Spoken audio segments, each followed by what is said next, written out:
Google search কনসোলে একটি ওয়েবসাইটকে verification করার দ্বিতীয় ধাপ হচ্ছে সাইটম্যাপ সাবমিশন করা। তো আজকের এই ভিডিও টিউটোরিয়ালে আমরা দেখব কিভাবে প্রপার ওয়েতে সাইটম্যাপ সাবমিশন করতে হয়। গুগলের সার্চ কনসোল টুলসে আমরা সাইটম্যাপস নামে একটি অপশন দেখতে পাবো। আমরা সাইটম্যাপসে ক্লিক করব।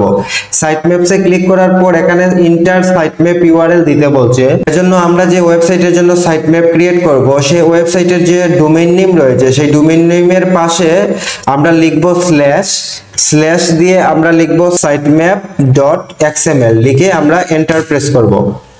এখন আমরা এই ওয়েবসাইটের যে প্রত্যেকটি পেজ রয়েছে প্রত্যেকটি পেজের সাইটম্যাপ কিন্তু এখানে সাইটম্যাপ ইউআরএল কিন্তু এখানে ক্রিয়েট হয়েছে। এখন আমরা যদি চাই স্পেসিফিক ভাবে যে কোনো পেজকে আমরা গুগলের ক্রলে সাইটম্যাপ সাবমিট করতে পারি, কিন্তু আমরা চাচ্ছি এই ওয়েবসাইটে থাকা সম্পূর্ণ ডাটাগুলি মানে এই ওয়েবসাইটে থাকা সম্পূর্ণ কন্টেন্ট সম্পূর্ণ পেজ যাতে গুগলের বট ক্রলিং করতে পারে, এজন্য সম্পূর্ণ ওয়েবসাইটের সাইটম্যাপটি আমরা গুগল সার্চ কনসোল টুলসে নিয়ে সাইটম্যাপ সাবমিশন করব। আমরা উপরে যে লিংকটি দেখতে পাচ্ছি ওয়েবসাইটের ডোমেইন নেম /sitemap_index.html এই লিংকটিকে আমরা কপি করব। কপি করে আমরা গুগলের সার্চ কনসোল যে টুলস রয়েছে যেখানে আমরা সাইটম্যাপ সাবমিশন করব সেখানে এসে ইন্টার সাইটম্যাপ ইউআরএল এ সেই ইউআরএলটি আমরা বসিয়ে দিব। বসিয়ে দেওয়ার পর আমরা দেখতে পাচ্ছি ডান পাশে সাবমিট নামে একটি বাটন রয়েছে, এই সাবমিটে ক্লিক করব।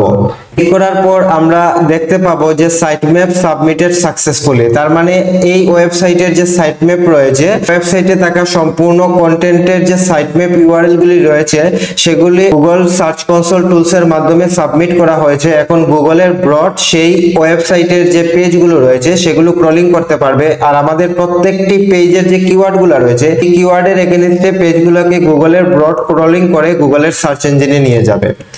ওয়েবসাইট এসইও রিলেটেড আপডেট ভিডিওগুলি পেতে অবশ্যই চ্যানেলটি সাবস্ক্রাইব করে রাখবেন যাতে পরবর্তীতে এসইও রিলেটেড আপডেট ভিডিওগুলি আপনার কাছে প্রদর্শিত হয়। ধন্যবাদ।